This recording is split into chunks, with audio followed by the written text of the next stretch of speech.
Good morning students. Today we will discuss about lesson number 6 of economics. हमने last class में क्या read किया था? TP, MP and EP.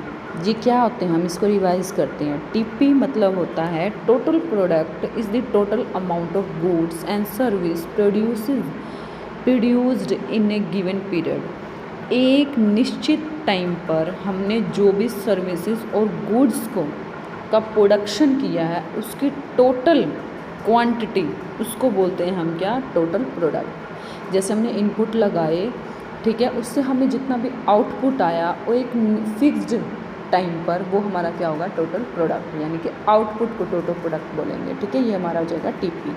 And MP को क्या बोलेंगे? Marginal production is the change in total product due to application of one more or less unit of variable factor. एक variable factor की एक यूनिट कम करने पर या एक यूनिट ज़्यादा लगाने पर जो हमारे टोटल प्रोडक्ट में जो भी डिफरेंस आएगा उसको बोलते हैं मार्जिनल प्रोडक्ट. ठीक है, लेकिन आगे है एवरेज प्रोडक्ट. क्या होता है? Average product is per unit production of the variable factor. यानी कि वेरिएबल फैक्टर की पर यूनिट प्रोडक्शन को क्या बोलते हैं? Average product. ठीक है, हम इसमें रिलेशन पता चल गया कि टीपी किसको बोलते हैं, एमपी किसको बोलते हैं और एपी किसको बोलते हैं. अब हम इसको डायग्राम के थ्रू एंड टेबल के अकॉर्डिंग रिलेशनशिप बताएंगे. देखो, हमारा ये शॉर्ट रन पीरियड है. शॉर्ट रन में आपको पता है हमारी लैंड होती है वो फिक्स्ड होती है. अब लॉन्ग रन में तो हम उसको क्या कर सकते हैं? लैंड को इंक्रीज़ कर सकते हैं. लेकिन शॉर्ट रन में तो हम लैंड तो हमारी फिक्स्ड है, एक ही है, तो हम उसको आगे नहीं बढ़ा सकते. लेकिन हमें बताया था कि एक चीज़ में हम क्या कर सकते हैं? एक चीज़ में चेंज कर सकते हैं. वो हमारे क्या है? Variable factor. वो हमारे कौन से होते हैं? लेबर. हम इसमें चेंज कर सकते हैं लेबर में. जैसे हमारी क्या थी? हमारी लैंड फिक्स्ड है. उस फिक्स्ड एक ही लैंड है, उसके साथ हमने पहले 0 लेबर लगाया, फिर हमने 1 लगाया, हमने 2 लगाया. अब देखो, एक ही लेबर है यानी एक ही लैंड है, उसके अकॉर्डिंग हम कितने लेबर लगा रहे हैं? आप बताओ. एक लैंड पे ज़्यादा से ज़्यादा 4 लेबर्स काम कर सकते हैं. अब 4 लेबर अपनी क्या कर सकते हैं? एफिशिएंसी यूज़ कर सकते हैं वहाँ पर. लेकिन एक ही लैंड पर ज़्यादा हमने क्या लगा दिए? 4 से हमने 8 लगा दिए. ठीक है, 4 से हमने 8 लगा दिए.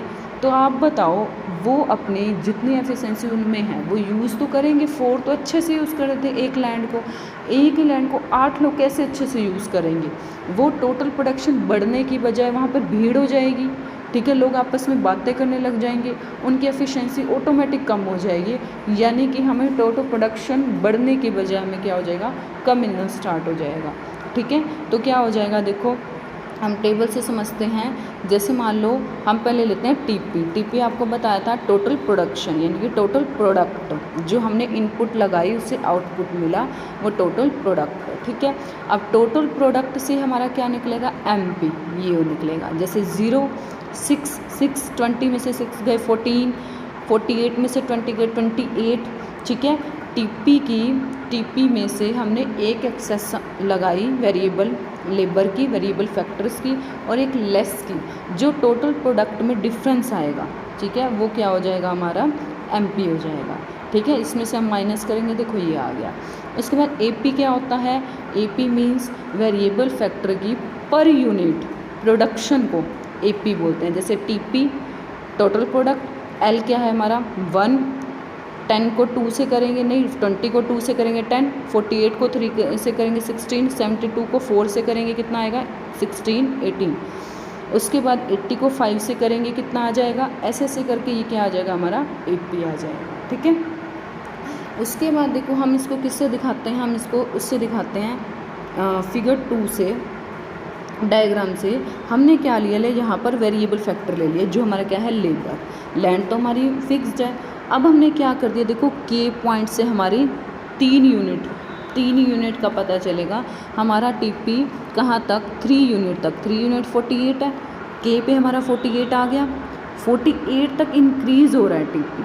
ठीक है, 48 के बाद 72, 80. आप कहोगे ये तो मैम बढ़ रहा है. बढ़ नहीं रहा, ये डिक्रीजिंग ऑर्डर पर बढ़ रहा है. डिक्रीजिंग ऑर्डर पर ये कैसे पता चलेगा हमें, एमपी से। जैसे देखो यहाँ पर 14 है, 14 के बाद 28, 24, देखो 3 के बाद ये 28 की बजाय 24 हो गया ना, 24 के बाद ये फिर 8 हो गया, यानी कि ये कम हो गया।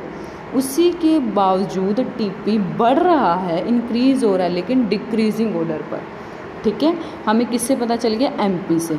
72 के बाद 80, 80 तो बढ़ रहा है देखो, लेकिन डिफरेंस तो कम आ रहा है ना, 28 के बाद 24 आ गया डिफरेंस, फिर डिफरेंस आ गया 80 से 84 के बीच में कितना आ गया, 4 आ गया, फिर 84 यानी कि 0 हो गया, यानी कि हमें टोटल प्रोडक्शन मिलना बंद हो गया। क्यों?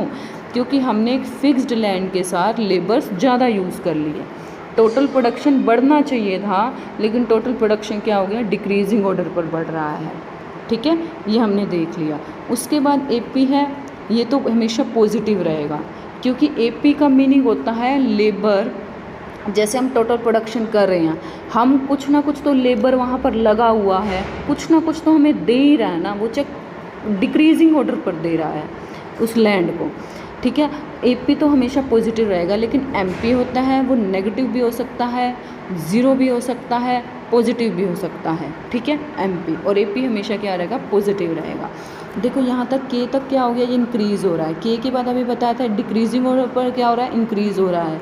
लेकिन आर क्वांटिटी कौन सी है, देखो यूनिट कौन सी है, आर पर ये क्या हो गया, मैक्सिमम हो गया। देखो यहाँ पर आ गया 84, यहाँ पर क्या हो गया, मैक्सिमम हो गया।